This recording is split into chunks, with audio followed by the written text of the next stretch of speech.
I'm Alana, this is Ryan, you're watching IGN Access, and today we are talking about everything we expect to come out of Xbox's E3 press conference this year. Ryan, the one thing everyone is talking about on Twitter is Scorpio. What do you think is going to happen? We're going to see what the box looks like. Yes. We're going to see probably when it's coming out, and I think we're going to find out how much it costs, unless if the price is bad, like if it's $599 or something crazy, I think they'll wait and try to have that bomb go off later. Yeah. But if it's good, I think we'll hear the price as well. What do you think it'll be? We talk about this on Unlocked, our Xbox show all the time. I really think it's got to be $399 or bust. Like, I get that it's a powerful console, but they're the second place by quite a bit at this point. I think you've got to be aggressive. But Phil Spencer on our show, Unlocked, and everywhere else on the internet's been saying premium price, premium console. So I think probably $499, maybe $449, but I just don't think Microsoft. I want it to be $399 so much. It's conflicting. It totally is. Like, I really think it's got to be $399 if they really are serious about winning the console war. Like, really, but you know, that also doesn't take into account Microsoft has profit margins and their own business concerns besides just winning not imaginary, but winning a public perception battle. Especially as a company that makes a lot of money off of PCs, whereas you know most of Sony's money comes from PlayStation, so they're kind of two different races. They're totally different companies. They function differently. That's a great point. So do you think that will be the centerpiece of their conference? No doubt. If I would place a small Las Vegas wager on them actually just straight up opening with Scorpio. Interesting. Like, not a game, because every game in their conference is going to be attached to Scorpio. Either it's sort of got Scorpio special features or it's enhanced by Scorpio in some way. Yeah. So I think they're going to come right out and say, last year we, teased the world's most powerful console. Boom, here it is. Sizzle video with what it looks like. Available November. And then it'll come back and they'll unveil the physical thing on stage. I really want to see what it looks like. And then everybody will ooh and ah, hopefully, and Phil will talk about it and hopefully give that price and date. And then I think the rest of the conference will be spent on, okay, well, let's see what this thing can do. And we'll just go into game. Yeah, and I'm guessing that the pairing that we'll see for the console will probably be Forza. Undoubtedly. Yeah. Yeah. I mean, speaking of Vegas bets, I mean, that's, you can take that one to the bank. I mean, Forza has released like clockwork. Motorsport on the odd years, Horizon on the even years. This will be Forza Motorsport 7. It would be shocking if Forza Motorsport 7 wasn't there and wasn't a centerpiece Scorpio title. It's going to look so pretty on Scorpio, so it makes sense for them to use it to sell the console. Absolutely. So a lot of people are also asking about things that are kind of given State of Decay, Sea of Thieves. You think we'll see more of those? Yeah, because we haven't seen them since last year's E3. Yeah. They haven't done a single preview beat, anything. They did like the beta for Sea of Thieves. They've done some YouTube stuff. But a private. ND8 alpha, so people can't even talk about it. So it's not even really a thing for public consumption. So it's, and in fact, Rare, the Sea of Thieves team has been tweeting about, our E3 build's super awesome. So they're putting it out there. Yeah, we know they said it'll Sea be of at the Thieves PC Gaming Conference specifically as well, so we know we're going to see it there. Some other interesting things people on Twitter have been asking about. One of them is Splinter Cell.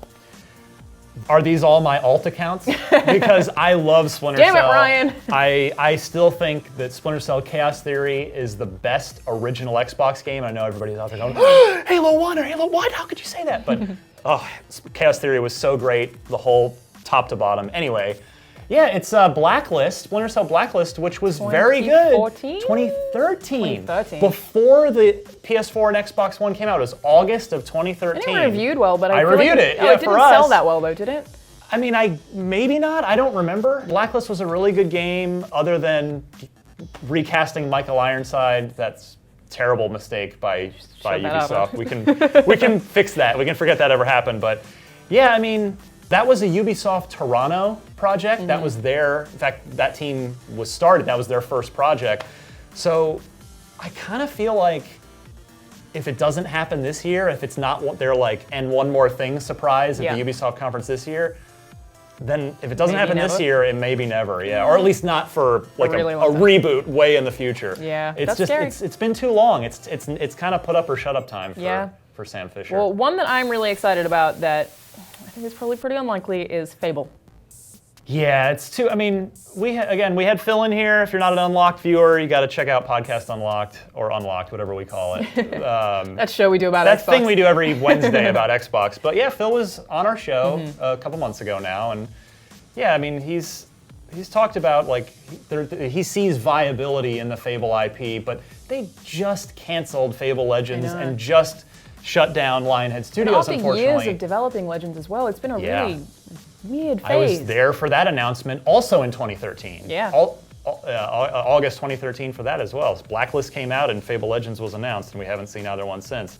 But yeah, they're going to need to find a new studio to do it. Yeah. And come up with a design and a plan. Do you reboot it? Do you just go with Fable 4 and forget that Legends ever was going to happen? Probably. So I do agree with you. I know you love Fable as much or more than I do. I think Fable will happen, but just not for another year or two. Yeah, I think so too. And one thing I think that a lot of people are agreeing on here is that we need new IPs. Definitely. So how likely do you think it is that something that's announced at this E3 by Xbox comes out in the next 12 months?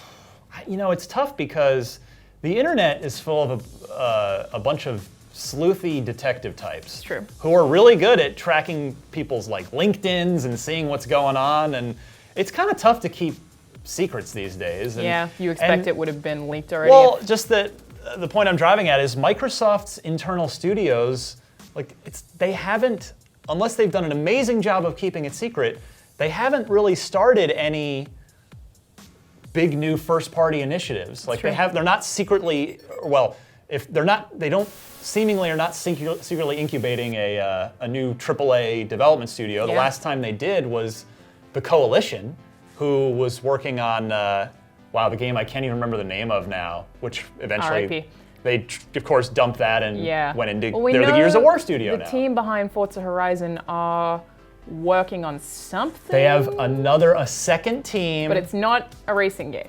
Not a racing game, and you and I assume from our conversation on Unlocked that the odds are that it's multi-platform. Yeah. But you never know. Maybe Microsoft could decide to swoop in and one of the leads we kind of have. Yeah, fork over the cash because, Playground has proven themselves to be literally world class at what they do. Forza Horizon is incredible. I was playing it last night. It is not the usual internet hyperbole to be like, they're a world-class, they are a world-class studio. Well, it's definitely a very exciting and I think important E3 for Microsoft. Hopefully we see some new IPs, but I guess we'll find out just around the corner, really. I'm super excited. Yeah, Microsoft is public perception-wise a bit on the ropes. Like the Xbox One's doing great.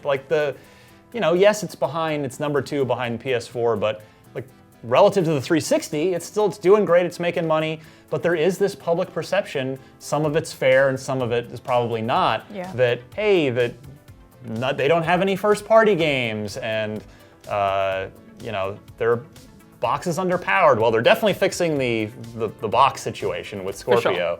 So yeah, it is on Microsoft to show everybody that they are super committed to first-party games and that they've got a lot coming. Yeah, well, let's see what they got. Thank you so much for joining me, Ryan. Happy to. For more conversations like this one, we actually just did one about Nintendo and what we're expecting from them this year. Make sure you subscribe to IGN wherever you're watching. See you guys next time.